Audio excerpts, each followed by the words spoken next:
Maging sa Ilocos Norte na mismong probinsya ni Pangulong Bongbong Marcos, may mga flood control project ang mga kumpanyang konektado sa mag-asawang Diskaya. Ang ilan, sira ng ating puntahan kahit wala pang isang taon.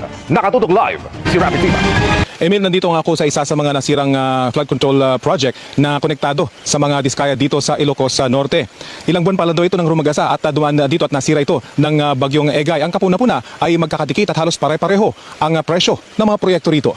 Sa 3.5 kilometro lang na bahagi ng Bongo River sa Nueva Ecija, Ilocos Norte, 15 flood control projects na agad ang pinondohan mula 2022 hanggang 2023. Ang kabuuang presyo, 1.16 billion pesos. 3 kumpanya ang nakakorner sa mga proyekto batay sa datos na sinuri ng GMA Integrated News Research mula sa sumbong sa Pangulo.ph website. Yan ang Alpha and Omega General Contractor, St. Gerard Construction at St. Timothy Construction Corporation, mga kumpanyang pag-aari o konektado sa mag-asawang Sara at Curly Diskaya. Siyam sa mga proyekto nila sa Bongo River, pare-parehong mahigit 96 million pesos. Marami dito si Rana. Bahagi ito ng milyong-milyong pisong flood control project ng DPWH dito sa Bongo River sa Nueva Ecija na wala pang 3 taon ay nasira na ng mga dumaang baha. Na-audit naman daw ng COA at napatunayang eto nga, nagawa ang proyekto. Pero kung pasok ba ito sa specification, hindi pa masagot ng mga otoridad.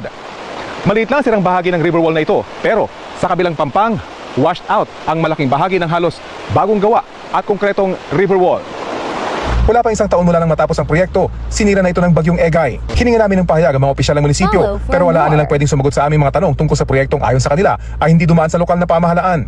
Gayunman, sinamahan kami ng isang local department head sa kondisyong hindi namin ipapakita ang kanyang muka. Bagaman wala niyang nagreklamong mga residente, kung sila niyang tatanungin, may ibang lugar sana rito na mas nangangailangan ito. Nilapitan namin ang bahagi ng river wall na sinira ng rumagasang tubig. Parang ito yung dugtungan ng lumang river wall tsaka yung bago, pero yung ilalim nito talaga puro bato na. Yan. Kapansin-pansin sa bahaging ito ng nasirang dike, may isang piraso lang na bakal yung makikita.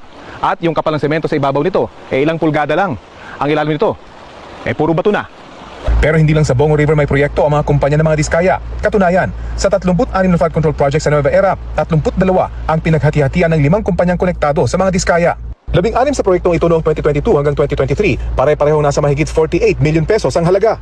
2 naman ang eksaktong 79,130,000 ang presyo. Sa kabuuan, 1.96 billion pesos ang proyektong nakuha ng mga Diskaya sa Nueva Ecija para sa taong 2022 at 2023. Sinubukan namin kunin ang panig ng kapo ng mga Diskaya pero wala pa silang tugon sa ngayon.